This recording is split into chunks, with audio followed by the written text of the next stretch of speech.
Ang unang tunog na sumasalubong kay Alejandro Sarte sa kanyang pag-uwi ay hindi ang katahimikan ng isang marangyang mansyon. Ito ay ang tunog ng dalawang sanggol na sabay na umiiyak, isang matinis at walang tigil na sigaw na tila kayang bumasag sa pinakamatibay na salamin sa buong Sarte Hall.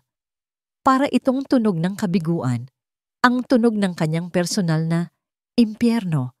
Isang malakas na buntong hininga ang pinakawalan ni Alejandro habang niluluwagan ang kurbata sa kanyang leeg. Kahit ang tagumpay ng malaking kontratang isinara niya para sa kumpanya kanina ay parang bulang naglaho. Dito sa loob ng kanyang tahanan, hindi siya ang kinatatakutang CEO ng Sarte Corporation. Dito, isa lamang siyang ama na walang kakayahang patahanin ang sarili niyang mga anak. 2 linggo na. 2 linggo na silang ganito. Ang kambal niyang sina Mateo at Micaela, na 8 buwan pa lamang, ay tila isinumpa. Umiiyak sila hanggang sa mamula ang kanilang mga mukha, hanggang sa halos mawalan sila ng hininga. Walang makapagpatahan, walang gamot na tumatalab, walang mamahaling duyan o laruan ang nakapagbibigay ginhawa. Naabutan niya ang 2 bagong yaya sa sala.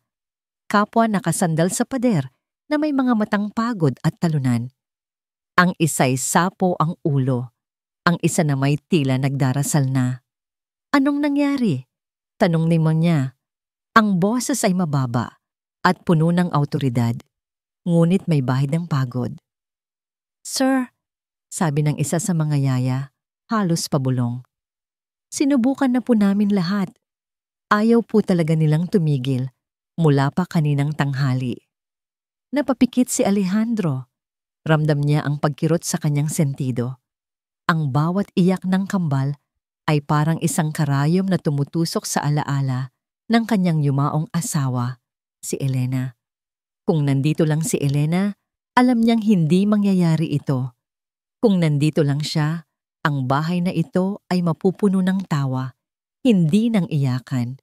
Ngunit wala na si Elena. At ang naiwan sa kanya ay isang malaking mansyon, 2 sanggol na hindi niya maintindihan, at isang katahimikang mas masakit pa kaysa sa ingay na ito.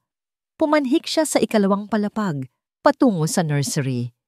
Sa bawat hakbang niya, palakas ng palakas ang yakan, at pabigat ng pabigat ang kanyang dibdib.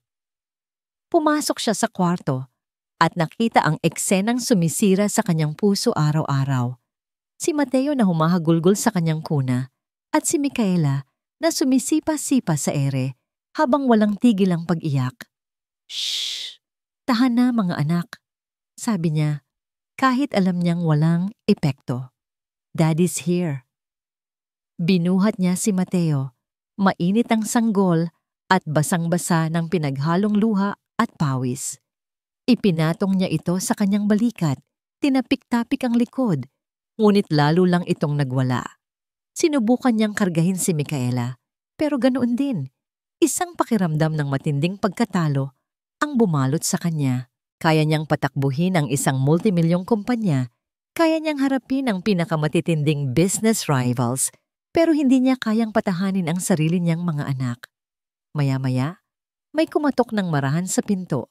Si Lolo Ben, ang kanilang matandang katiwala, ang taong nanilbihan sa pamilya Sarte bago pa man siya ipanganak. Sir Alejandro, magalang na sabi ni Lolo Ben. Ano yon, Lolo Ben? Kung wala kang magandang balita, huwag mo nang ituloy. Walang ganang sagot ni Alejandro. Hindi natinag ang matanda. Sir, dumating na po yung bagong aplikante mula sa probinsya. Yung ipinadala ng ahensya. Baka sakali lang po, gusto niyang subukan. Napatingin si Alejandro sa babaeng nakatayo sa likod ni Lolo Ben. Simple ang kasuotan, nakayuko at halatang nahihiya. Mukha itong mas bata pa sa inaasahan niya. Anong magagawa ng isang probinsyanang tulad nito na hindi nagawa ng mga bihasang yaya?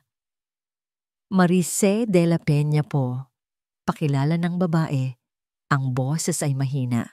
Isang buntong hininga ng pagkadismaya ang kumawala kay Alejandro. Lolo Ben, nakikita mo naman ang sitwasyon. Wala akong oras para sa mga baguhan. Pagbigyan niyo na po, sir.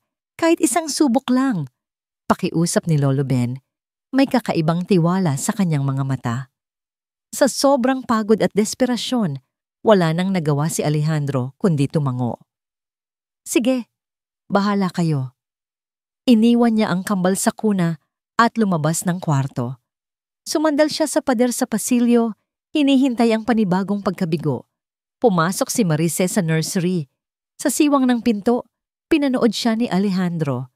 Hindi kinuha ng babae ang mga laruan. Hindi niya binuksan ang mamahaling music box. Sa halip, dahan-dahan niyang binuhat ang 2 sanggol, isa sa bawat braso. Tila walang kahirap-hirap. Inupo niya ang mga ito sa kanyang kandungan sa rocking chair sa isang sulok. At pagkatapos, nagsimula siyang kumanta. Hindi ito isang pamilyar na lullaby mula sa mga libro. Isa itong simpleng himig sa Tagalog. Isang oyayi na tila nagmula pa sa sinaunang panahon. Ang boses ni Marice ay hindi perpekto. Hindi tulad ng isang profesional na mang-aawit. Pero mayroon itong kakaibang init. Puno ito ng lambing. Dandansoy, bayaan ta ikaw. Pauli ako sa payaw. Unti-unti, isang himala ang naganap. Ang pag-iyak ni Mateo ay naging hikbi. Ang pagsipasipa ni Micaela ay huminto. Ang matinis na sigaw ay napalitan ng mahinang pag-ungol. Itinukod ng kambal ang kanilang mga ulo sa dibdib ni Marice. Ang kanilang mga maliliit na kamay ay nakakapit sa kanyang damit. Patuloy lang sa pagkanta si Marice. Ang kanyang boses ay parang isang mainit na kumot na bumabalot sa buong silid. Kon imo apason, bisan tubig di magbalon. Napahawak si Alejandro sa pader para suportahan ang sarili. Ang ingay na halos isang buwan nang gumugulo sa kanyang isipan ay biglang nawala. Ang tanging naririnig na lang niya ay ang malambing na himig at ang mahimbing na paghinga ng kanyang mga anak. Sumilip siyang muli. Tulog na ang kambal. Payapang-payapa sa mga bisig ng estrangherang ito. Isang damdamin ang biglang umusbong sa puso ni Alejandro. Isang bagay na matagal na niyang hindi naramdaman. Pag-asa, ginhawa, at isang hindi maipaliwanag na pagtataka. Dahan-dahan siyang pumasok sa silid. Maingat na huwag gumawa ng anumang ingay. Nakatingin lang siya kay Marice sa paraan ng paghele nito sa kanyang mga anak. Sa ngiting nasa labi nito habang natutulog ang mga sanggol. Nang mapansin ni Marice ang kanyang presensya, bahagya itong nagulat at agad na tumayo para ibigay sa kanya ang mga bata. Pero umiling si Alejandro. Hayaan mo na sila, pabulong niyang sabi. Tumayo sila roon sa katahimikan. Tanging ang mahinang pag-awit ni Marice ang maririnig. Ang babaeng ito na dumating mula sa kung saang probinsya ay nagawa ang imposible. Naibalik niya ang kapayapaan sa Sarte Hall sa loob lamang ng ilang minuto. Humarap siya sa dalaga. Ang kanyang mga mata ay puno ng pinaghalong pagkamangha, pasasalamat at matinding pag-usisa. Paano? Simula niya, ang kanyang boses ay halos hindi marinig. Paano mo ginawa yan? Pakiramdam ni Marice ay lumalakad siya sa isang panaginip. Ang Sarte Hall ay hindi isang bahay. Isa itong palasyo na gawa sa salamin, marmol at madilim na kahoy. Bawat sulok ay sumisigaw ng yaman na noon ay sa mga pelikula niya lang napapanood. Nakakatakot, nakakaliit. Pero sa tuwing maririnig niya ang kahit katiting na ungol mula sa nursery, nawawala ang lahat ng kanyang kaba. Naaalala niya kung bakit siya naroon. Hindi para sa sahod, hindi para sa magandang bahay. Naroon siya para sa 2 maliliit na anghel na tila nawawala sa sarili nilang mundo ng kalungkutan. Kinaumagahan, maaga siyang pumasok sa nursery. Gising na ang kambal, pero hindi sila umiiyak. Nakatitig lang sila sa kawalan. Ang kanilang mga mata ay malungkot. Good morning, Mateo. Good morning, Micaela. Malambing niyang bati. Ngumiti siya. Yung nangiting natutunan niya sa kanyang ina, isang nangiting nagsasabing, "Ligtas ka rito." Agad siyang nakilala ng mga sanggol. Si Micaela ay bahagyang gumalaw na tila gustong magpabuhat. Si Mateo naman ay nag-umpisang gumawa ng maliliit na tunog. Para kay Marice, musika iyon sa kanyang pandinig. Habang pinapalitan niya ang kanilang mga diaper at binibihisan, kinakausap at kinakantahan niya sila ng mga awiting pambata mula sa kanilang probinsya. Unti-unti, ang lungkot sa mga mata ng kambal ay napalitan ng kuryosidad. Nasa kalagitnaan siya ng pagpapakain sa kanila ng almusal nang mapansin niya ang isang anino sa may pintuan. Nakatayo roon si Sir Alejandro, bihis na para sa opisina, pero hindi pa umaalis. Nakasandal ito sa hamba ng pinto. Tahimik na nanonood. Agad na bumilis ang tibok ng puso ni Marice. Hindi niya alam kung gaano na ito katagal doon. "Sir, good morning po," sabi niya, trying to keep her voice steady. Isang maliit na ngiti ang sumilay sa labi ni Alejandro. Isang tunay na ngiti, hindi pilit. "Good morning, Marice." Nakita ni Marice kung paano nagbago ang buong mukha ng amo. Ang laging seryoso at malungkot nitong anyo ay biglang nagkaroon ng liwanag. Para itong araw na sumilip mula sa likod ng madilim na ulap. Hindi niya napigilang mapatitig. Napansin ni Alejandro ang kanyang pagkatulala at bahagya itong tumikhim. Mukhang maganda ang gising nila ngayon. "Opo, sir. Medyo masigli na po sila," sagot ni Marice. Ibinaling ang atensyon, pabalik sa sinusubuang si Mateo. Pumasok si Alejandro at lumapit sa kuna ni Micaela.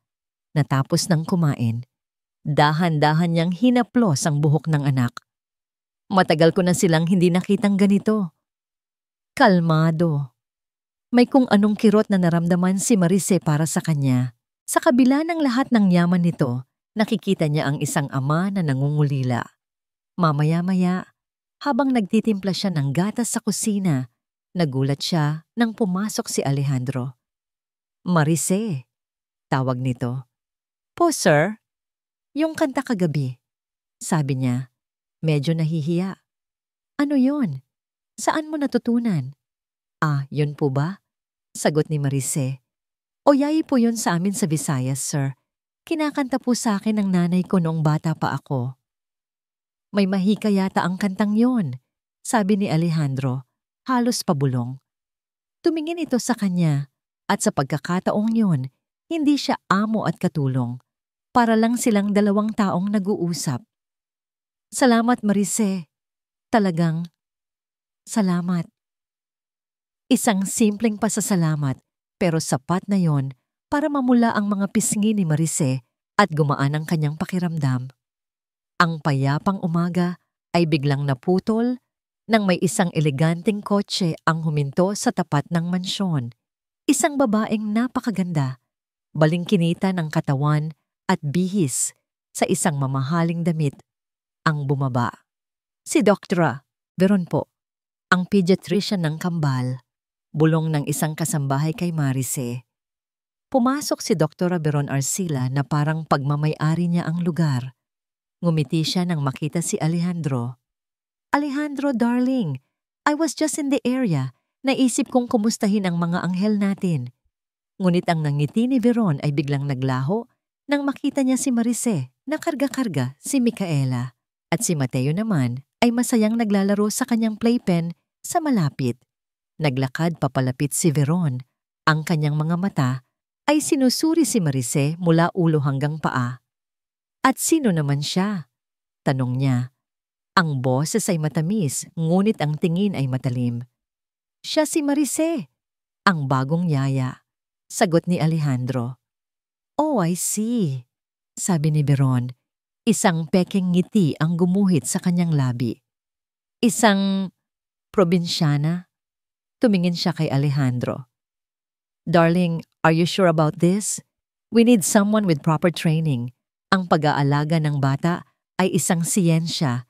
Hindi ito nadadaan sa mga, alam mo na, lumang pamahiin." Naramdaman ni Marice ang init na umakyat sa kanyang mukha. Niyakap niya si Micaela ng mas mahigpit. "She's doing a great job, Veron." Mahinahon ngunit may diin na sabi ni Alejandro. Para maiba ang usapan, kumuha si Veron ng isang baso ng orange juice mula sa tray na dala ni Lolo Ben. Habang papalapit ito kay Marice, sinasadyang natabig nito ang siko ng dalaga. "Oops, oh my goodness, I'm so sorry," sabi ni Veron kahit halatang sinadya. Ang malamig na juice ay tumapon sa buong uniforme ni Marice. "Nako, ang dumi-dumi mo na," sabi ni Veron. Tila nag-aalala. "You should go and change. Baka kung anong bakterya pa ang makuha ng mga bata. Here, akin na muna si Micaela." Bago pa man makatanggi si Marice, kinuha na ni Veron ang sanggol mula sa kanyang mga bisig. Wala siyang nagawa, kundi ang tumango at magpaumanhin. Habang naglalakad siya paakyat ng hagdan, narinig niya ang boses ni Veron. "Tingnan mo, darling. Sa akin, tahimik din sila. It's all about the proper way of handling them." Mula sa itaas ng hagdan, lumingon si Marice. Nakita niya si Veron na nakangiti kay Alejandro, habang si Micaela ay nagsisimula ng maging iritable sa mga bisig nito. Pero ang nakapagpatindig ng kanyang balahibo ay ang isang saglit na sulyap ni Veron sa direksyon niya. Isang sulyap na puno ng babala at pagbabanta. Kinagabihan, matapos mapatulog ang kambal gamit ang kanyang oyayi, hindi mapakali si Marice. Bumaba siya para uminom ng tubig. Tahimik at madilim na ang buong kabahayan.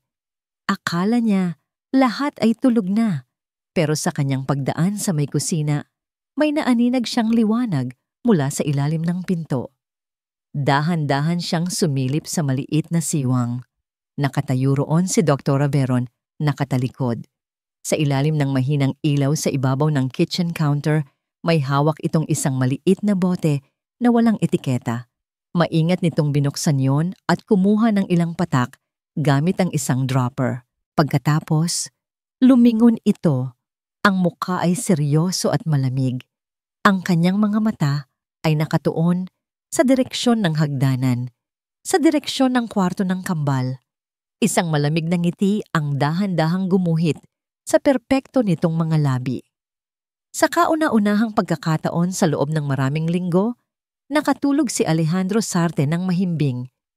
Walang multo ng nakaraan, walang alalahanin sa negosyo, walang iyak ng sanggol na bumabasag sa katahimikan ng gabi. Ang kapayapaan na dinala ni Marice sa mansyon ay tila isang gamot na kumalat hanggang sa kanyang diwa.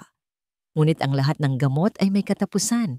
Isang matinis na sigaw ang pumunit sa kanyang panaginip. Napabalikwas siya ng bangon. Ang puso niya'y agad kumabog ng mabilis. Nananaginip ba siya? Sinundan pa yon ng isa pa, mas malakas, mas desperado. Hindi. Totoo ito.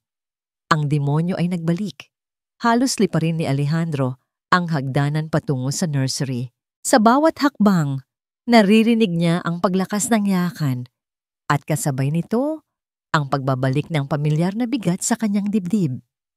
Pagbukas niya ng pinto, ang eksenang tumambad sa kanya ay mas malala pa kaysa sa mga nagdaang linggo. Ang kambal ay hindi lang umiiyak. Sila'y humahagulgol na tila may matinding sakit. Ang kanilang mga maliliit na katawan ay naninigas at namumula. At sa gitna ng lahat ng ito ay si Marice. Karga-karga niya ang dalawang bata. Pilit na pinapatahan. Ang mukha niya'y puno ng pag-aalala at pagkalito. Kinakanta niya ang oyayi pero walang epekto. Ang himig na minsang naging himala ay isa na lang ngayong pilit na bulong laban sa papalakas na unos. "Anong nangyayari?" Sigaw ni Alejandro, ang boses ay puno ng takot. "Sir, hindi ko po alam," sabi ni Marice. Ang boses ay nanginginig. Bigla na lang po silang nagising na ganito. Ayaw po nilang uminom ng gatas. Ayaw magpatahan. Lumapit si Alejandro at kinuha si Mateo. Pero lalo lang itong nagwala sa kanyang mga bisig. Ang pakiramdam ng pagkawalang kapangyarihan ay bumalik. 10 beses na mas matindi. Kung kahit si Marice ay hindi na sila kayang pakalmahin, Ano pa ang pag-asa nila? Kasabay ng gulo ang pagdating ng isang hindi inaasahang bisita, si Dr. Veron Arcila, kahit hating gabi na, ay bihis na bihis at may dalang medical kit. I received a notification from the baby monitor app, sabi niya. Ang boses ay kalmado at professional. Their heart rates were unusually high. I knew I had to come. Para kay Alejandro, ang pagdating niya ay parang sagot sa dasal. Agad niyang ibinigay ang espasyo sa doktora. Mabilis na sinuri ni Veron ang kambal. Kinuha niya ang kanilang temperatura. Pinakinggan ang kanilang paghinga. Habang ginagawa niya ito, ang kanyang mga mata ay pasimpleng sumusulyap kay Marice. Wala silang lagnat, sabi ni Veron pagkalipas ng ilang minuto. Pero may kakaiba. This is not normal crying, Alejandro. This is distress. Anong ibig mong sabihin? Tanong ni Alejandro. Ang takot ay gumagapang sa kanyang lalamunan. Tumingin si Veron kay Marice, isang tingin na puno ng kalkuladong pag-aalala. Marice, may bago ka bang ipinakain sa kanila? O kahit anong bagay na galing sa labas na ipinasok mo rito sa nursery? Wala po, doktora. Mabilis na sagot ni Marice. Gatas lang po nila at yung dati nilang mga laruan. Sabi ni Veron. Hinahaplos ang baba na tila malalim ang iniisip. Lumapit siya kay Alejandro. Darling, the twins have extremely sensitive systems. Minsan, kahit ang mga bagay na hindi natin napapansin, ay maaaring maging sanhi ng matinding allergic reaction. It could be anything. A different kind of fabric residue from a provincial soap. Even pollen that stuck to her clothes from outside. Ang bawat salita ni Veron ay parang isang patak ng lason na dahan-dahang pumapasok sa isip ni Alejandro. Lohikal ang sinasabi nito, siyentipiko. Mas kapani-paniwala kaysa sa isang himig na bigla na lang nawalan ng mahika. So anong gagawin natin? Tanong niya. For now, kailangan natin silang pakalmahin, sabi ni Veron. Binuksan niya ang kanyang kit at kumuha ng isang maliit na bote na may dropper. This is a very mild sedative, approved for infants, just to help them relax and sleep. Habang pinapatak ni Veron ang gamot sa bibig ng kambal, ang pag-iyak nila ay unti-unting humina. Sa loob ng ilang minuto, ang mga hikbi ay naging mahinang pag-ungol hanggang sa sila'y tuluyan ng nakatulog. Ang biglaang katahimikan ay nakakabingi. Humarap si Veron kay Alejandro. Ang kanyang mukha ay seryoso. Alejandro, I think it's best if, for now, we limit the twins' exposure to any new element for their safety hanggat hindi natin natutukoy kung ano ang sanhi ng reaksyong ito. Naintindihan agad ni Alejandro ang ibig sabihin ni Veron. Tumingin siya kay Marice na nakatayo sa isang sulok, ang mga matay puno ng pag-aalala at sakit. Isang matinding bigat ang dumagan sa kanyang dibdib. Ayaw niyang gawin ito. Ayaw niyang saktan ang damdamin ng babaeng nagbigay sa kanila ng kapayapaan. Pero sa pagitan ng puso at takot, laging mananalo ang takot. Ang takot para sa kaligtasan ng kanyang mga anak. Lumapit siya kay Marice. Iniiwasan ang mga mata nito. Marice, sabi niya. Ang boses ay mababa at formal. Narinig mo si doktora. Siguro mas mabuti kung pansamantala ay hindi ka muna lalapit sa kambal. Hanggang sa masigurado nating ligtas sila para na rin sa kanila.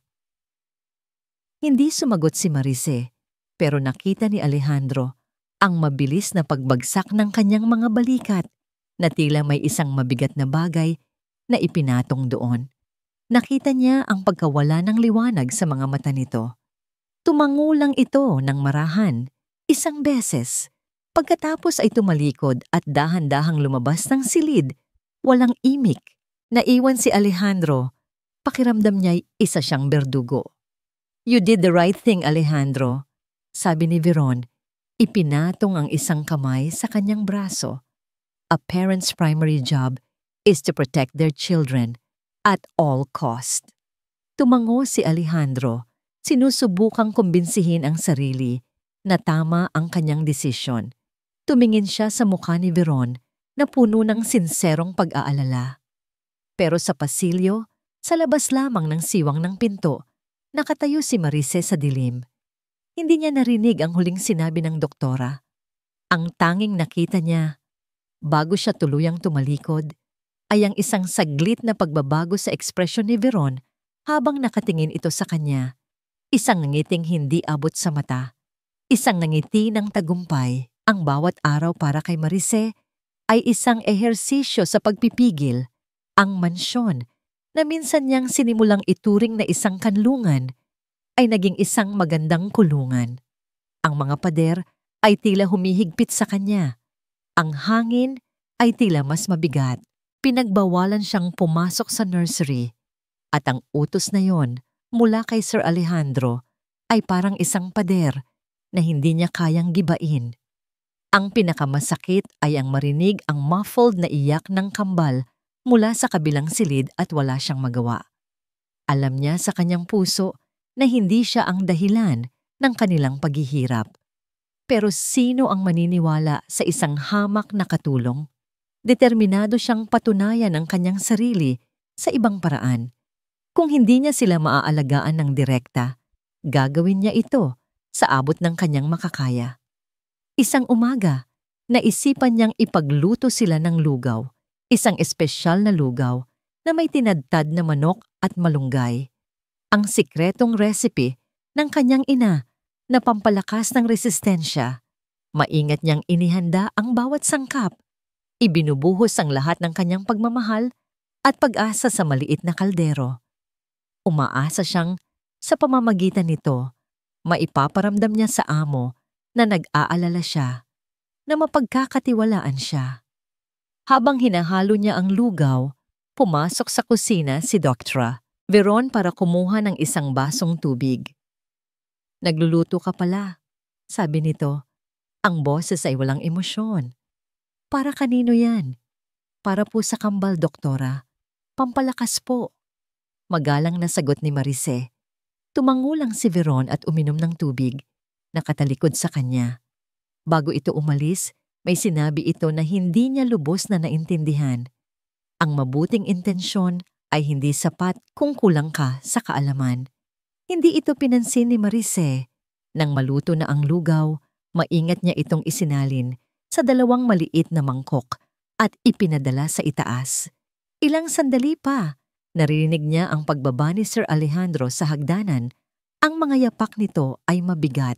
Dala nito ang tray na may lamang lugaw. "Marice," sabi ni Alejandro. Ang boses ay malamig at puno ng pagkadismaya. "Po, sir?" Inilapag nito ang mangkok sa mesa. Pinatikim sa akin ni Veron ito. "Alam mo bang ang sobrang alat ay nakakasama sa kidneys ng isang sanggol?" Nagtaka si Marice. "Po, imposible po. Sinunod ko po ang recipe ng nanay ko. Hindi po ako naglalagay ng maraming asin." "Well, the result speaks for itself," sabi ni Alejandro, hindi nakatingin sa kanya. "Hayaan mo na ang pagpapakain sa kanila kay Veron. She knows what she's doing." Parang isang sampal ang mga salitang iyon. Tiningnan niya si Veron, nakasunod lang pala ni Alejandro. May isang bahagyang damangiti sa mga labi nito, isang ngiting mabilis ding nawala. Gabi-gabi, hindi mapakali si Marice. Isang gabi, hindi na niya natiis. Dahan-dahan siyang lumabas ng kanyang silid at pumunta sa pasilyo. Sa pamamagitan ng baby monitor na nakalagay sa ibabaw ng isang cabinet doon, naririnig niya ang mahinang pag-ungol ng kambal. Puno ng pananabik, nagsimula siyang kumanta ng napakahina, halos isang bulong lang. "Dandansoy, bayaan ta ikaw." Sa maliit na screen ng monitor, nakita niyang unti-unting huminahon si Mateo. Tumigil sa paggalaw si Micaela. Ang epekto ng kanyang himig ay nandoon pa rin. Para itong isang sinulid na nag-uugnay sa kanilang tatlo. Isang ngiti ng pag-asa ang sumilay sa kanyang labi. Pero bigla, bumukas ang pinto ng nursery. Pumasok si Veron. Nakita ni Marice sa screen kung paano nito tiningnan ng kambal. Pagkatapos ay ang baby monitor sa may kuna. Dahan-dahan itong lumakad at pinatay iyon. Naging itim ang screen, naputol ang koneksyon. Kinabukasan, kinausap siya ni Lolo Ben sa hardin. "Huwag kang mag-alala, iha," sabi ng matanda. Ang mga matay puno ng awa. "Nakikita ko ang lahat. Naniniwala ako sa'yo." "Pero Lolo Ben, paano na po?" sabi ni Marice. Ang mga luha ay nagbabadyang tumulo. "Walang naniniwala sa akin." "Ako," matatag na sabi ng matanda. "May mali sa doktora na yan. Masyadong perpekto ang lahat ng kilos niya. At aalamin ko kung ano yon. Magpakatatag ka lang." Ang mga salita ni Lolo Ben ay naging isang maliit na kandila sa madilim na mundo ni Marice. Isang hapon, ipinatawag ni Alejandro ang lahat ng katulong. "May biglaan akong business trip sa Singapore." Anunsyo niya. "2 araw lang ako mawawala. Dr. Arcila has graciously agreed to stay here for 2 days to personally look after the twins." Parang gumuho ang mundo ni Marice. 2 araw na si Veron lang ang mag-aalaga sa kambal. 2 araw na wala siyang magagawa. Bago umalis si Alejandro, habang isinasakay ni Lolo Ben ang kanyang mga gamit sa kotse, nagkasalubong ang kanilang mga mata. Sa isang saglit, nakita ni Marice ang pag-aalinlangan at pagsisisi sa mga mata ng amo. Isang tingin na parang humihingi ng tawad. Pero mabilis din itong nawala. Pinalitan ng pamilyar na pader ng distansya. Pumasok ito sa kotse nang walang paalam. Habang papalayo ang sasakyan, naiwan si Marice na nakatayo sa may pinto, kasama si Veron. Ang tunog ng makina ay unti-unting humina hanggang sa tuluyan ng naglaho. Ang marangyang pinto ng mansyon ay isinara ni Lolo Ben. At ang tunog nito ay tila isang hatol. Sa katahimikang yon, humarap sa kanya si Veron. Ang malambing at edukadang nangiti ay nawala na sa mukha nito. Ang natira ay isang malamig at mapanuyang ekspresyon. "Well, well," sabi ni Veron. Ang boses ay matamis na parang lason. "Tayong 2 na lang." Lumapit ito sa kanya. Ang bawat hakbang ay may bigat. "Tapos na ang palabas, mahal kong katulong." Ang tawag ay dumating sa kalagitnaan ng pinakamahalagang board meeting ni Alejandro sa Singapore. Nasa screen sa kanyang harapan ang mga numero, mga graph, at mga projection ng quarterly earnings. Pero ang isip niya ay nasa Pilipinas. Sa nakalipas na 24 na oras, may isang hindi maipaliwanag na bigat sa kanyang dibdib. Isang pakiramdam na mayroong mali. Nag-vibrate ang kanyang cellphone sa ibabaw ng mesa. Nakita niya ang pangalan ni Veron. Hindi niya ito pinansin. Maya-maya, nag-vibrate ulit. At ulit. Sa ika-4 na tawag, alam niyang hindi ito ordinaryo. "Excuse me," sabi niya sa mga board members. At mabilis na lumabas ng conference room. "Veron, anong nangyari? Ang kambal ba?" "Alejandro!" Ang boses sa kabilang linya ay hindi boses ni Veron na kalmado at kontrolado. Ito ay boses na puno ng takot, nanginginig at humihikbi. "Alejandro, kailangan mong umuwi. Ngayon din." Kasabay ng kanyang mga salita ay isang tunog na nagpatigil sa pagtibok ng puso ni Alejandro. Ang tunog ng sirena ng ambulansya. "Veron, anong nangyayari dyan? Nasaan ang mga anak ko?" Sigaw niya. Ang kanyang boses ay umalingaw-ngaw sa tahimik na hallway. Si Micaela." Humagulgol si Veron. "Oh God, Alejandro. Si Marice. Sinaktan niya si Micaela."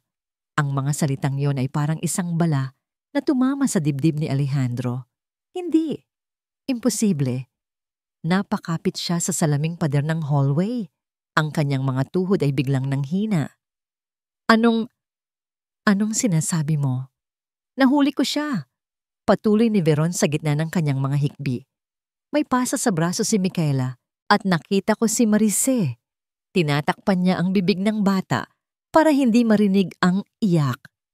"Sinubukan ko siyang pigilan, Alejandro, pero tinulak niya ako. Baliw siya. Nagwawala siya." Habang nagsasalita si Veron, Nagping ang kanyang cellphone. Isang video message. Nanginginig ang mga kamay niyang binuksan yon. Ang video ay magulo. Tila kinunan sa gitna ng komosyon. Ang unang nakita niya ay si Micaela na umiyak sa kuna at sa maliit nitong braso, malinaw na makikita ang isang namumulang marka. Pagkatapos ay nagpa ng kamera kay Marice na nakatayo sa gitna ng silid. Ang mukha ay puno ng gulat at pagkalito. "Anong ginawa mo sa kanya?" Sigaw ng boses ni Veron mula sa likod ng kamera. Wala po akong ginagawang masama." Sigaw ni Marice sa video. Ang kanyang boses ay basag at puno ng pagtataka. Pagkatapos ay biglang gumalaw ang kamera, tila may nag-agawan, at isang hiyaw mula kay Veron ang narinig. Bago tuluyang namatay ang video, nabitawan ni Alejandro ang cellphone. Tumama ito sa makintab na sahig ng hallway, gumawa ng isang malutong na tunog, pero hindi niya iyon narinig. Ang tanging naririnig niya ay ang ugong sa kanyang tainga at ang malakas na kabog ng kanyang dibdib. Ang hangin ay tila naubos sa buong gusali ng Singapore. Dinampot niya ang telepono, nanginginig ang mga kamay. Buhay pa ang tawag. "Veron? Veron, andyan ka pa ba?" "Oh, Alejandro," sagot nito, humihikbi pa rin. Dumating na ang mga pulis at ang ambulansya. Kinuha na nila si Micaela, dadalhin daw sa ospital para masuri. Pulis, ospital. Ang mga salitang yon ay paulit-ulit na umikot sa kanyang isipan. Pinilit niyang pakalmahin ang sarili. Pinilit niyang gamitin ang utak ng isang CEO. Anong sabi ng mga pulis? Si Marice, sabi ni Veron. Dinala na nila sa presinto for questioning. May probable cause daw dahil sa pasa at sa testimonya ko. Ako ang nakakita, Alejandro. Ako! Napapikit ng mariin si Alejandro. Ang imahe ni Marice na malambing na kumakanta ng uyayi ay biglang lumitaw sa kanyang isip. At kasunod nito, ang imahe ng pasa sa braso ng kanyang anak. Ang dalawang imahe ay naglalaban. Lumilikha ng isang marahas na bagyo sa loob niya. Ang babaeng nagdala ng kapayapaan sa kanyang tahanan. Ang babaeng sinasabing nanakit sa kanyang anak. Sino ang paniniwalaan niya? Ang isang simpleng probinsyana na halos hindi niya kilala o ang isang respetadong doktora na matagal na niyang kaibigan? Ang sagot ay kasing linaw at kasing sakit ng isang bubog na tumutusok sa kanyang puso. "I need to go," sabi ni Alejandro. Ang boses niya ay walang emosyon, na tila bakal. "I'm coming home." Hindi na siya nagpaalam. Mabilis siyang bumalik sa conference room. Ang lahat ng mga board members ay napatingin sa kanya, nagtataka sa biglaan niyang pag-alis. "I have a family emergency," anunsyo niya. Ang kanyang boses ay malamig at may awtoridad. "This meeting is over. We will reconvene at a later date." Walang nangahas na umimik. "Book me the first flight back to Manila," utos niya sa kanyang assistant habang nagmamadali siyang lumabas. "I don't care about the cost. Now." Habang nasa loob ng elevator pababa, muli siyang tinawagan ni Veron. "Alejandro, kinukuhanan siya ng statement ngayon," sabi ni Veron. Ang boses ay mas kalmado na para bang sinusubukan nitong maging matatag para sa kanya. Tinatanong siya ng mga pulis. "Keep me updated," maikling sagot ni Alejandro. May ilang segundong katahimikan. Pagkatapos ay sinabi ni Veron, sa isang boses na halos pabulong, "Kinakabitan na siya ng posas, Alejandro." Isang bagong bugso ng galit at sakit ang sumabog sa dibdib ni Alejandro. Posas. Ang babaeng iyon, pinoposasan sa loob ng kanyang bahay.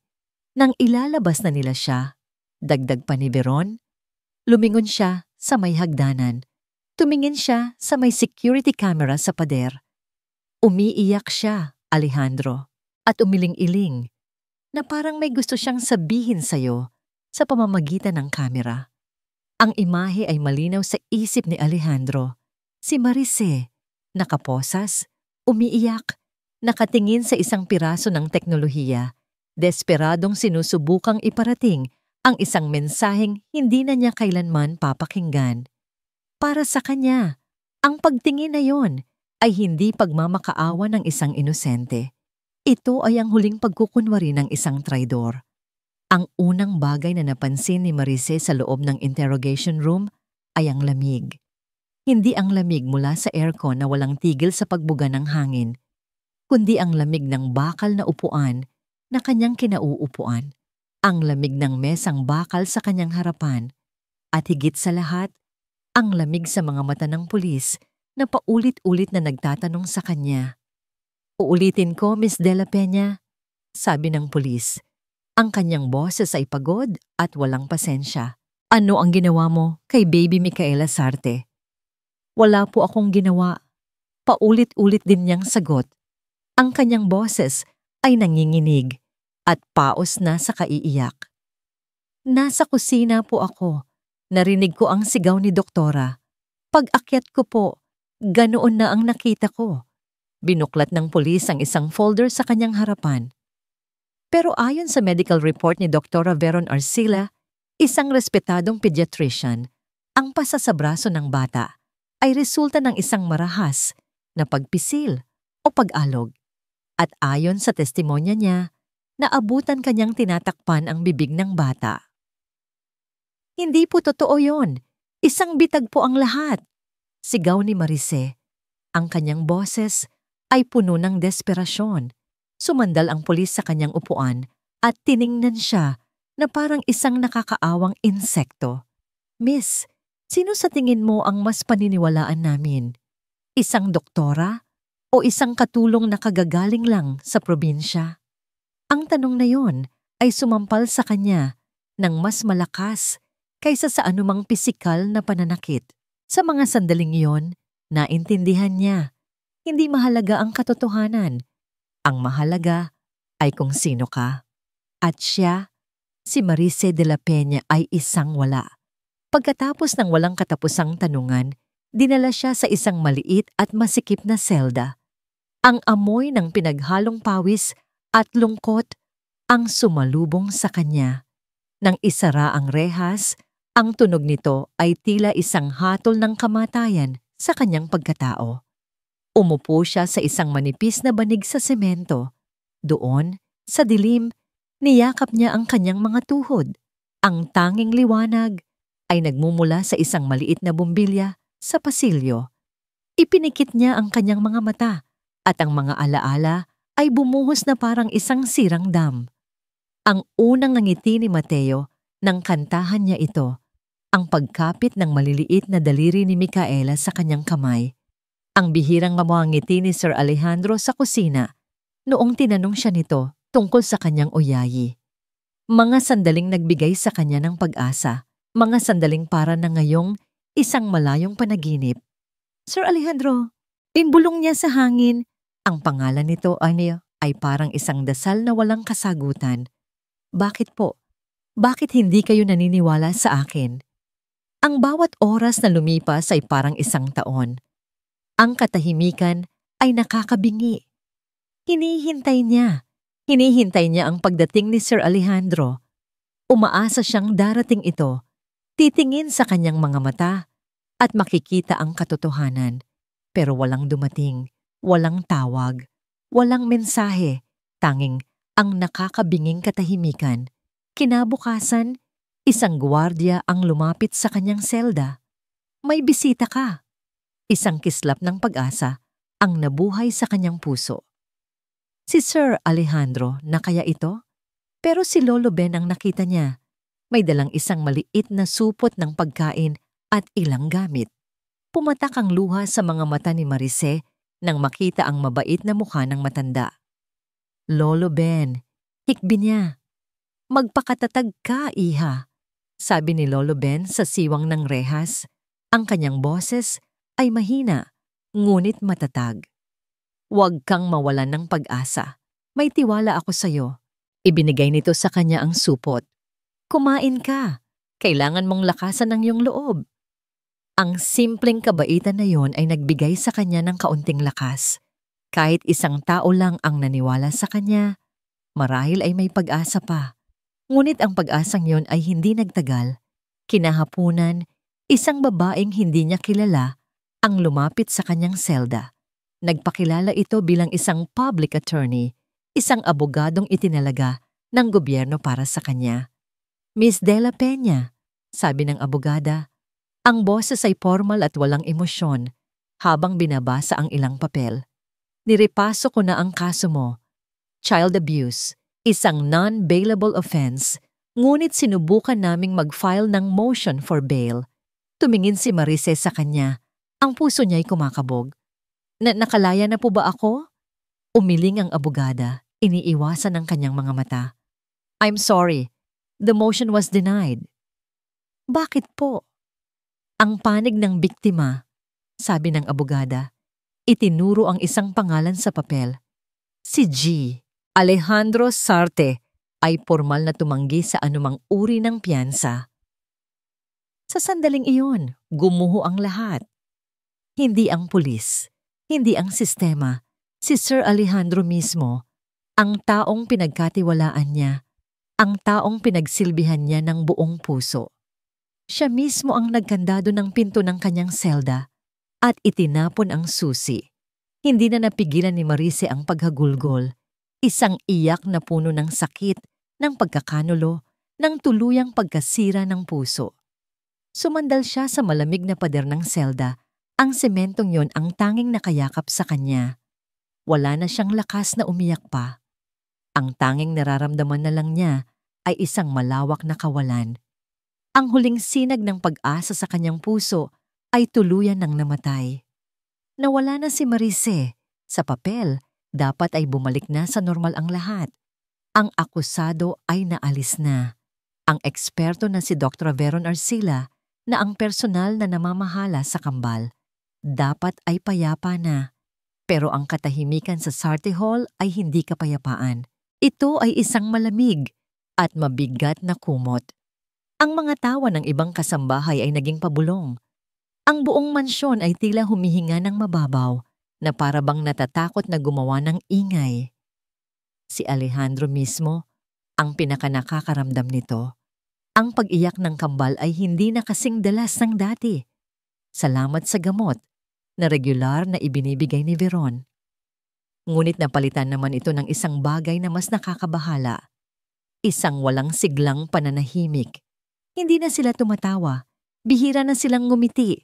Ang kanilang mga mata, na minsan ay puno ng kislap, sa tuwing naririnig ang oyayin ni Marice, ay madalas na ngayong nakatitig lang sa kawalan.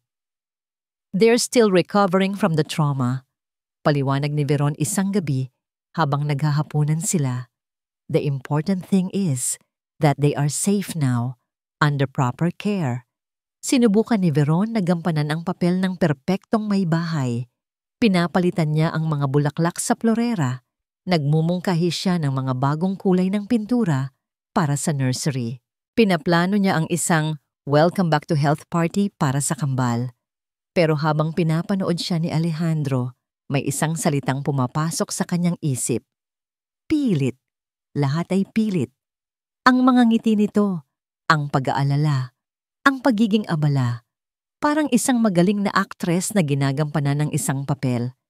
Balak ko sanang palitan ang mga lumang kurtina sa nursery. Sabi ni Veron, pumipili ng pagkain. Something brighter, mas masaya tingnan.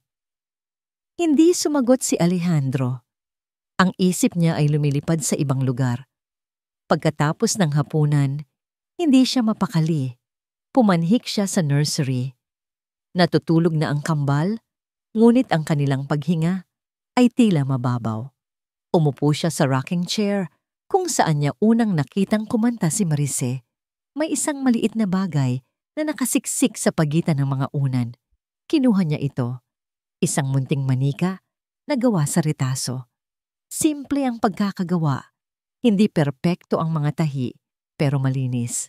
May 2 butones para sa mga mata at sinulid na pula para sa isang nakangiting bibig. Agad niyang nalaman kung sino ang gumawa nito. Ito ang laruang laging hawak ni Micaela. Dinampot ni Micaela ang manika mula sa kanyang kamay, niyakap ito ng mahigpit at isiniksik ang mukha sa malambot na tela. Isang maliit na ngiti ang sumilay sa labi ng natutulog na sanggol. Parang may kung anong mainit na bagay ang tumusok sa puso ni Alejandro. Napahigpit ang hawak niya sa sarili niyang mga kamao. Ang manikang ito, ang simpleng laruang ito, ay may dalang init na hindi kayang bilhin ng lahat ng kanyang pera. Hindi na niya natiis. Kailangan niyang makita. Kailangan niyang muling kumbinsihin ang sarili na tama ang kanyang ginawa. Pumunta siya sa kanyang opisina, isinara ang pinto, at binuksan ang kanyang laptop. Hinanap niya ang video file na ipinadala ni Veron bilang ebidensya. Pinanood niya ito 1 beses, 2 beses. Sa ikatlong panonood, hindi na ang pasa sa braso ni Micaela o ang mukha ni Marice ang kanyang tinitingnan. Tinitingnan niya ang buong eksena, ang paligid. At doon, may napansin siyang isang maliit na detalye. Isang bagay na hindi niya nakita noong una dahil sa galit at pag-aalala. Ang anggulo ng kamera. Ang security camera sa nursery ay nakapwesto sa isang sulok malapit sa kisame, nakatutok para makuha ang buong kwarto.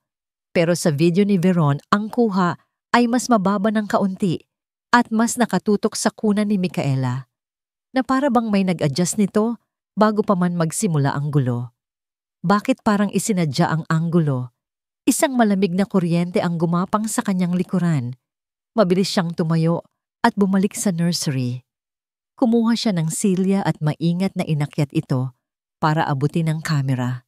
Hindi siya eksperto, pero alam niya ang pasikot-sikot ng sarili niyang security system. Binuksan niya ang maliit na compartment sa gilid nito kung saan nakalagay ang memory chip. At doon, tumigil ang kanyang paghinga. Ang memory chip na nakalagay sa camera ay isang generic 2 GB chip. Halos bago, halos walang laman. Naaalala niya ng malinaw. Ang ipinakabit niyang chip sa lahat ng kanyang camera ay high-speed, high-capacity, 256 GB. Para siguradong tuloy-tuloy ang recording at walang nawawalang detalye. May nagpalit nito. May kumuha ng orihinal na chip na naglalaman ng lahat ng nangyari sa silid na yon.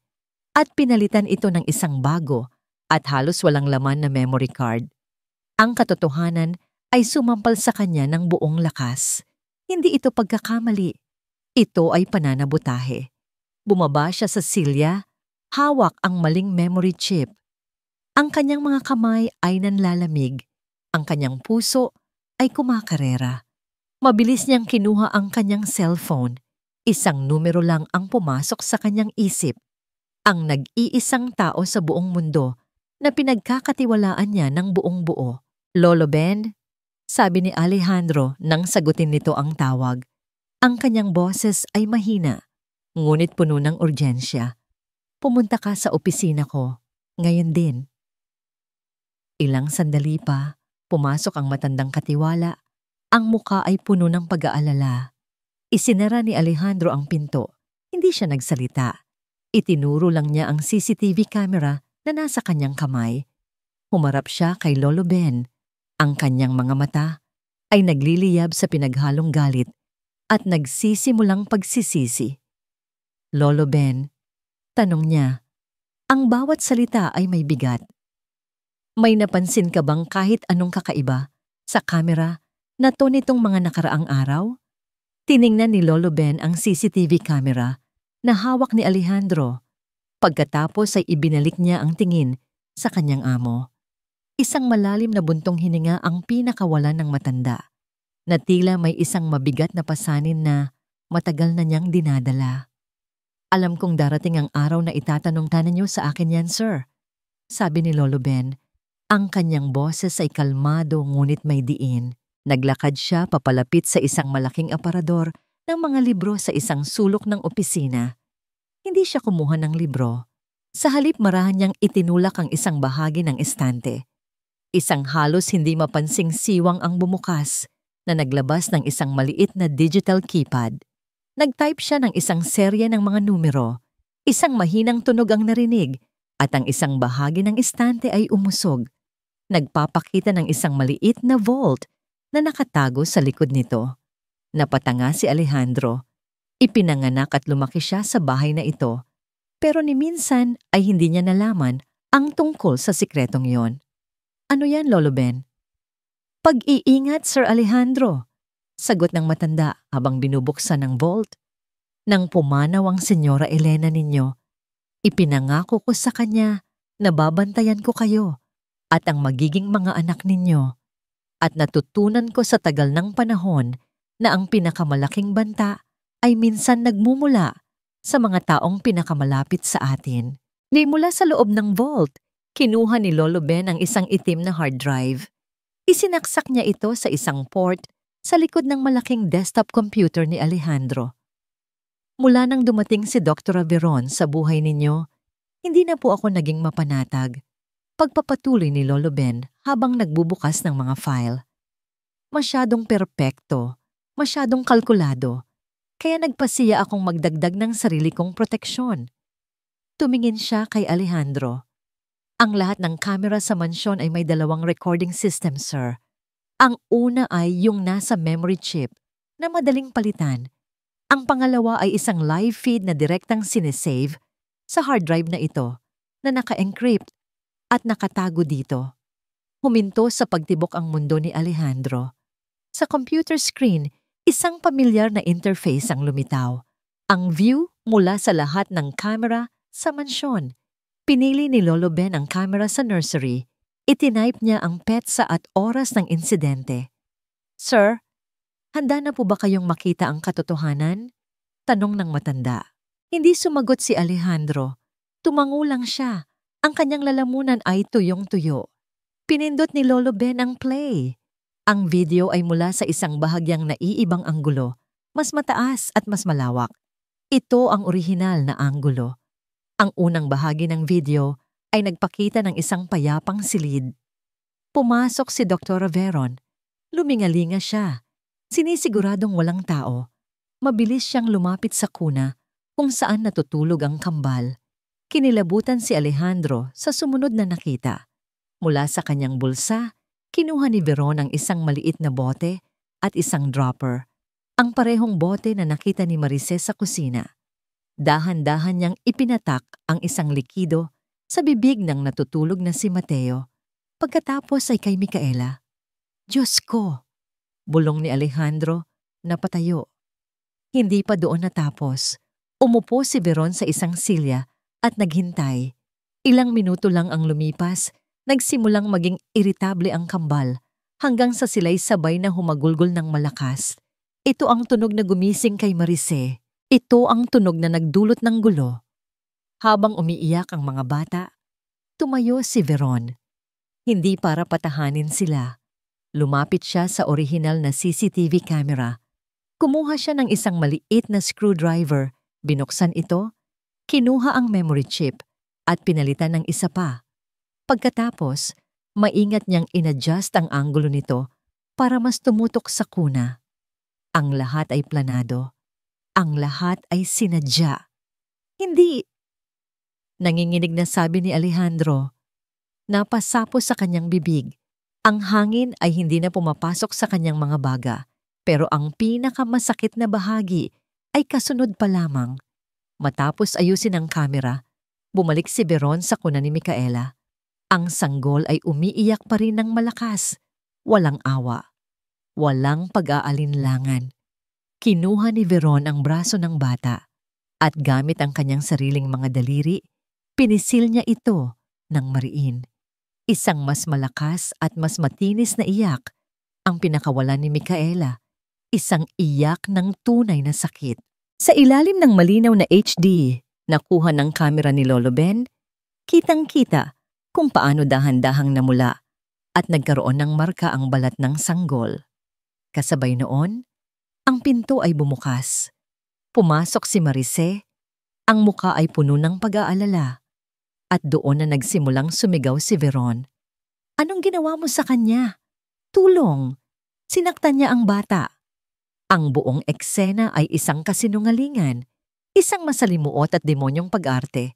Si Marise ay hindi ang kontrabida. Siya ay ang biktima na pumasok sa isang bitag na perpektong inihanda para sa kanya. Napaurong si Alejandro. Napasandal siya sa kanyang mesa. Ang kanyang mga tuhod ay tuluyan ng bumigay. Ang kanyang paghinga ay mabigat at putol-putol. Ang galit, pagsisisi at sakit ay sumabog sa loob niya na parang isang bomba. Pinatay ni Lolo Ben ang video. "Sir Alejandro, ilabas mo," utos ni Alejandro. Ang boses niya ay garalgal at halos hindi na makilala.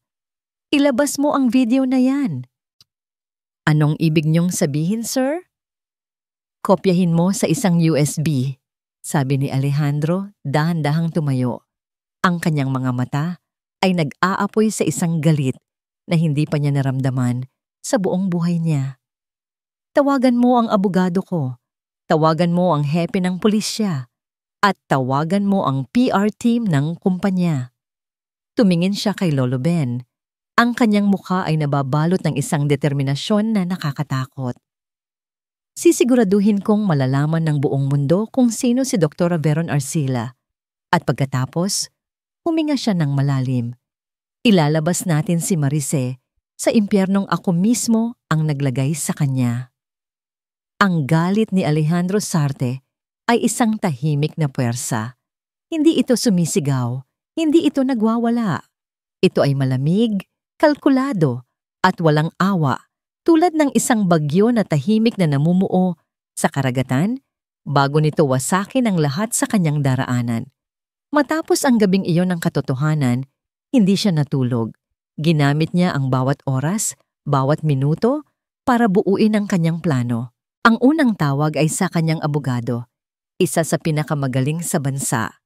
Ipinadala niya ang kopya ng video. Ang katahimikan sa kabilang linya habang pinapanood ng abogado ang katibayan ay nagsasabi ng lahat. "Diyos ko, Alejandro," sabi ng abogado, "this is monstrous. We can file charges immediately. Criminal charges." "Gawin mo," sagot ni Alejandro. Ang boses ay matigas. "Pero may isa pa akong kailangan. Kailangan kong mailabas si Marise de la Peña. Ngayon din, gamitin mo lahat ng koneksyon mo. I don't care what it takes." Ang pangalawang tawag ay sa pinuno ng kanyang corporate security team, isang dating koronel ng militar. "Gusto kong bantayan ninyo si Dr. Veron Arcila," utos niya. "Huwag ninyong hahayaang makaalis ng mansyon. Huwag ninyong ipapahalata. Sabihin ninyong utos ko na manatili siya rito para sa kaligtasan ng kambal. Understand?" "Understood, sir." Ang pinakahuling tawag ay ang pinakamahirap. Pumunta siya sa nursery. Dahan-dahan niyang binuhat ang natutulog na si Micaela at tiningnan ang braso nito. Halos hindi na makita ang pasa, pero para kay Alejandro, para itong isang nagbabagang marka na nakaukit sa kanyang kaluluwa. Niyakap niya ang kanyang anak at sa kauna-unahang pagkakataon mula nang mamatay ang kanyang asawa, gumuho ang pader na itinayo niya sa paligid ng kanyang puso. Isang butil niyang luha ang pumatak sa kumot ni Micaela. Isang luha ng matinding pagsisisi. "Patawarin mo si Daddy, anak," bulong niya. "Patawarin mo ako." Kinaumagahan, gumising si Veron na walang kamalay-malay. Bumaba siya para sa almusal, suot ang isang mamahaling bestida. Ang kanyang nangiti ay kasing presko ng umaga. "Good morning, Alejandro," masayang bati ni "I was thinking, maybe we can take the twins to the park today. It's a beautiful day." Tumingin lang si Alejandro sa kanya, walang emosyon. "May kailangan muna tayong asikasuhin, Veron. May emergency sa kumpanya at kailangan ko ang tulong mo." "Of course, darling. Anything," sagot nito. Nalulugod sa atensyon. Sa loob ng isang oras, ang conference room sa Sarte Hall ay napuno ng mga tao. Nandoon ang mga abogado ni Alejandro. Nandoon din ang mga pulis na nakabihis ng pangsibilyan. At sa isang sulok, si Lolo Ben, tahimik na nakatayo. Pumasok si Veron. Medyo nagtataka sa dami ng tao. "Alejandro, Anong meron? Tanong niya.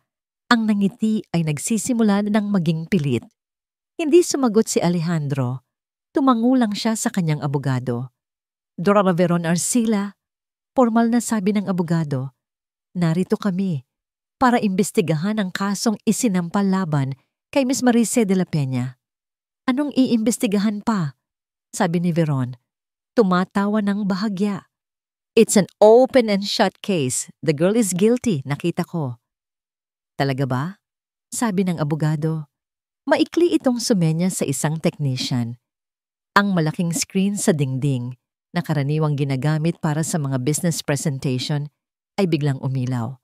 At ang video ni Lolo Ben ay nagsimulang mag-play. Ang mukha ni Veron ay unti-unting namutla. Ang ngiti sa kanyang labi ay nagyelo. Ang kanyang mga mata ay nanlaki sa pagkabigla at takot habang pinapanood niya ang bawat kilos ng kanyang sarili sa screen. Ang pagpatak ng gamot, ang pagpalit ng memory chip, at ang pinakakarumal-dumal sa lahat, ang marahas na pagpisil sa braso ng isang walang kalaban-laban na sanggol. Nang matapos ang video, isang nakakabininging katahimikan ang bumalot sa silid. Hindi totoo yan, sigaw ni Veron. Ang boses ay nanginginig. That's fake. Dr. Ed, peke yan. Mayroon kaming digital forensics expert na nag-verify sa authenticity ng video, Dra Arcila. Kalmadong sabi ng pulis. There's no sign of tampering. Doon na tuluyang gumuho ang mundo ni Veron. Tumingin siya kay Alejandro. Ang kanyang mga mata ay nagmamakaawa. Alejandro, please, wag mong paniwalaan yan. Mahal kita, kaya ko lang naman. Pero ang taong nakatingin sa kanya ay hindi na ang Alejandro na kilala niya. Ang mga mata nito ay malamig na parang yelo, puno ng pagkasuklam. Sinisira nga niyo ako, sigaw ni Veron, nagwawala. Sinubukan niyang tumakbo papalabas, pero hinarangan na siya ng 2 pulis. Draye Veron Arcila, sabi ng isang pulis, habang inilalabas ang posas. You are under arrest for child abuse, perjury, and obstruction of justice. Habang pinupusasan siya, ang kanyang mga mata ay hindi bumibitaw kay Alejandro. Ang pagmamakaawa ay napalitan ng purong galit. Magbabayad ka, Alejandro. Pagsisisihan mo to. Hindi siya pinansin ni Alejandro. Ang kanyang atensyon ay nasa kanyang cellphone, naghihintay ng isang tawag. Maya-maya, nagring ito. Ang kanyang abogado. It's done, Alejandro. Pinirmahan na ng huwes ang release order. Malaya na si Marice. Papunta na siya dyan. Napapikit si Alejandro. Isang malalim na hininga ng ginhawa ang kanyang pinakawalan. Pero kasabay nito, isang mas mabigat na damdamin ang pumalit. Takot. Paano niya haharapin si Marice? Anong sasabihin niya sa babaeng winasak niya ang tiwala at sinira ang pangalan? Lumabas siya ng conference room. Iniwan ang nagwawalang si Veron sa kamay ng mga awtoridad. Naglakad siya papunta sa malaking pinto ng mansyon. Naupo siya sa hagdanan, sa parehong lugar kung saan niya huling nakita si Marice bago siya umalis. Doon, siya ay naghintay. Naghihintay sa pagdating ng babaeng kailangan niyang harapin para simulan ang pinakamahabang paghingi ng tawad sa buong buhay niya. Ang paglabas mula sa presinto ay parang paggising mula sa isang mahabang bangungot. Nasilaw si Marice sa sikat ng araw. Pakiramdam niya ay maraming taon ang lumipas sa loob ng madilim na seldang iyon. Ang bawat ingay ng sasakyan, ang bawat tawanan ng mga dumaraan, ay parang isang lengguwaheng kinalimutan na niya. Miss de la Peña. Isang lalaking nakaunipormeng pang-driver ang lumapit sa kanya. Pinapasundo po kayo ni Sir Alejandro Sarte. Ang pangalan ay parang isang dagitab na gumising sa bawat himaymay ng kanyang pagkatao. Sir Alejandro, anong ibig sabihin nito? Bakit ngayon? Sumakay siya sa magarang sasakyan nang walang imik. Ang kanyang isip ay blanko. Wala na siyang maramdamang galit o saya. Tanging pagod. Isang malalim at nakakapanghinang pagod. Habang papalapit ang sasakyan sa pamilyar na gate ng Sarte Hall, bumalik ang lahat. Ang alaala ng pagdating niya, puno ng pag-asa. Ang alaala ng oyayi. Ang alaala ng malamig na rehas ng selda. Huminto ang sasakyan sa tapat ng malaking pinto. Dahan-dahan siyang bumaba at nandoon siya. Nakaupo sa hagdanan, mag-isa. Hindi nakasuot ng mamahaling suit, kundi isang simpleng puting t-shirt at pantalon lang. Ang buhok niya ay bahagyang magulo. Ang kanyang mga balikat ay tila may pasan na bigat ng buong mundo. Hindi ito ang makapangyarihang CEO na kilala niya. Ito ay isang ordinaryong lalaki na naghihintay. Nang makita siya nito, mabilis itong tumayo. Ang kanilang mga mata ay nagtagpo. Sa mga mata ni Alejandro, nakita ni Marice ang lahat. Ang pagsisisi, ang sakit, ang hiya. Walang bakas ng pagmamataas na dati niyang nakikita. Walang nagsalita. Ang katahimikan sa pagitan nila ay puno ng mga salitang hindi kayang bigkasin. Dahan-dahan, lumapit si Alejandro. Huminto ito 1 metro ang layo mula sa kanya na tila natatakot na baka kapag lumapit pa siya ay bigla na lang siyang maglalaho. Marice, sabi nito, ang kanyang boses ay garalgal at halos pabulong. Wala akong karapatang humingi ng tawad. Walang salita ang sapat para sa ginawa ko sa'yo. Hindi umimik si Marice. Tumingin lang siya sa kanya. Ang kanyang mukha ay isang blankong papel. Pero gusto kong malaman mo, pagpapatuloy ni Alejandro, nalaman ko na ang lahat, ang katotohanan. Isang maikling, mapait na tawa ang kumawala sa lalamunan ni Marice. Ang katotohanan, ulit niya. Ngayon, nalaman niyo na. Pero saan po kayo noong kailangan kong may maniwala sa katotohanan yon? Ang tanong ay parang isang punyal na bumaon sa dibdib ni Alejandro. Napayuko siya. Tama ka, wala ako. Nagkamali ako, Marice. Naging bulag ako. Pinakinggan ko ang utak ko at hindi ang puso ko. At habang buhay kong pagsisisihan yon. Kasabay noon, ang malaking pinto sa likuran nila ay bumukas. Lumabas si Lolo Ben at sa magkabilang braso niya ay karga niya ang kambal. Nang makita ng mga bata si Marice, isang himala ang nangyari. Si Mateo, na laging tahimik, ay biglang ngumiti ng malawak at iwinagayway ang kanyang maliit na kamay. Si Micaela naman ay nagsimulang gumalaw-galaw na tila gustong kumawala sa pagkakakarga ni Lolo Ben. Ang kanyang mga braso ay nakaunat sa direksyon ni Marice. Ma, sabi nito, ang unang salita na narinig ni Alejandro mula sa kanyang anak. Sa sandaling iyon, ang lahat ng pader na itinayo ni Marice sa paligid ng kanyang puso ay gumuho. Pumatak ang kanyang mga luha, hindi na dahil sa sakit, kundi dahil sa isang emosyon na matagal na niyang hindi naramdaman. Pananabik. Nilapitan niya ang kambal at kinuha sila mula kay Lolo Ben. Niyakap niya ang 2 bata nang napakahigpit. Isiniksik ang kanyang mukha sa kanilang mabangong buhok. Ang pamilyar na bigat at init ng mga sanggol sa kanyang mga bisig ang pinakamagandang pakiramdam sa buong mundo. Ang kambal ay kumapit sa kanya na para bang natagpuan nila ang kanilang nawawalang tahanan. Nanonood lang si Alejandro mula sa malayo. Ang eksenang yon, ang 3 taong mahal niya na magkakasama, ay ang pinakamaganda at pinakamasakit na bagay na nasaksihan niya. Maganda, dahil sa wakas ay buo na ulit sila. Masakit, dahil alam niyang wala siyang karapatang maging parte nito. Pasok na tayo sa loob, iha, sabi ni Lolo Ben kay Marice. Tumango si Marice. Naglakad siya papasok, karga ang kambal. Dumaan siya sa tabi ni Alejandro na parang hindi ito nakikita. Naiwan si Alejandro na mag-isa sa labas.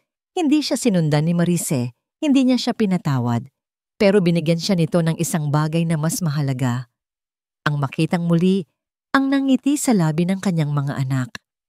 Nang nasa loob na ng sala si Marice, habang nilalaro ang masayang kambal, lumapit si Alejandro sa may pintuan. Hindi siya pumasok.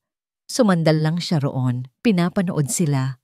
Marice, tawag niya ulit. Mahina. Lumingon ito. At sa gitna ng sala, sa harap ng kanyang mga anak at ng matandang katiwala, na saksi sa lahat, dahan-dahang lumuhod si Alejandro Sarte sa sahig, isang tuhod. Ang makapangyarihang CEO ay nakaluhod sa harap ng kanyang dating katulong. Natigilan si Marice. Ang buong mundo ay tila huminto sa pag-ikot. Ang CEO ng Sarte Corporation, ang lalaking nagtatayo at gumigiba ng mga kumpanya sa isang salita lang, ay nakaluhod sa kanyang harapan.